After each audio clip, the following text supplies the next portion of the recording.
તો ફ્રેન્ડ્સ આપણે પાલક કાપી દીધો છે. હવે આપણે આના બનાવીશું પાલક પકોડા. તો ફ્રેન્ડ્સ આપણે આમાં લઈશું પાલક, પછી આમાં લઈશું આપણે આમાં નાખીશું સ્વાદ અનુસાર મીઠું. તો ફ્રેન્ડ્સ પાલક પકોડામાં પાલક કાપેલો, બેસનનો લોટ અને મીઠું, આના સિવાય બીજું કશું જ આવતું નથી. આ ઇઝી અને ફાસ્ટ રેસીપી છે, કોઈ પણ ઇઝીલી ઘરે બનાવી શકે છે. તો ફ્રેન્ડ્સ આપણું પાલક પકોડાનું બેટર રેડી થઈ ગયું છે. તમે જોઈ શકો છો આ કેટલું થીક છે. બ્રાઉન કલરના થાય ત્યાં સુધી ફ્રાય થવા દો. તો ફ્રેન્ડ્સ આપણે 3 ચમચી બેસન લીધું છે. હવે આપણે આને થોડું મિક્સરથી મિક્સ કરીશું. અને આ રીતે કરવાનું કારણ એ છે, આપણે આ કઢીમાં બેટર નાખવાનું છે અને આ રીતે કરવાનું કારણ એ છે કે આના અંદર પછી છે ને ગાંઠું ના પડી જાય. આપણે થોડું આમાં મીઠું બી નાખીશું, પણ પહેલાં આને આપણે સારી રીતે મિક્સ કરી દઈએ. પાણી થોડું વધારે લઈશું.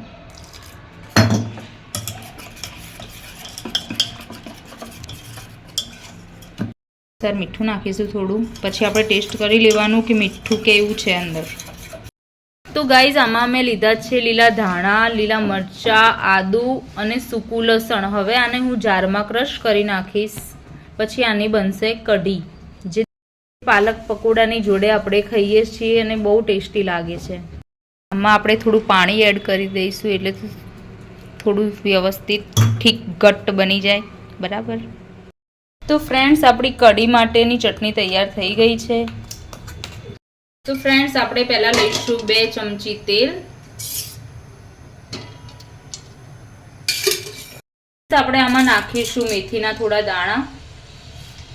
મેથી બ્રાઉન થઈ ગઈ છે. હવે આપણે આમાં નાખીશું થોડી રઈ.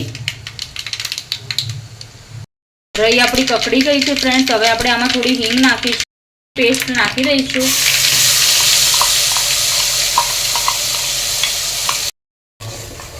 હવે ફ્રેન્ડ્સ આપણો મસાલો દાજી ના જાય એ માટે થઈને આપણે નાખ્યું છે આમાં થોડું પાણી, જે આમાં આપણે મિક્સ કરી દઈશું અને ગેસની ફ્લેમ રાખવાની છે ધીમી. ઓકે. આપણે આમાં આદુ મરચાંની પેસ્ટ નાખી દીધી છે. હવે આપણે આમાં નાખીશું લીમડો. લીમડો પાછળથી નાખવાનું કારણ એ છે કે લીમડો દાજી ના જાય અને એનો જે ટેસ્ટ આવે છે એ જળવાઈ રહે. આપણે આ પહેલાથી બેટર બનાવી દીધું હતું બેસનનું પાણી નાખીને. આમાં મેં સ્વાદ અનુસાર મીઠું ઓલરેડી નાખી દીધું છે. હવે આમાં નાખીશું થોડું મરચું. ઓલરેડી આ યલો હોય છે એટલે આપણે હળદર આમાં થોડી જ નાખવાની છે. બરાબર. અને થોડું મરચું નાખી દેવાનું છે અને પાછું આપણે થોડું મિક્સ કરી દઈશું. આપણી ગ્રેવી ઓલરેડી થઈ રહી છે. બરાબર છે. જે ગ્રેવી છે એ કમ્પ્લીટ થઈ ગઈ છે અને આપણે મિનિમમ 10 મિનિટ સુધી આપણે રેસ્ટ થવા દીધી છે ધીમી ફ્લેમ ઉપર. તો હવે આપણે આ બેટર આનું છે કઢીનું એ નાખી દઈશું આમાં.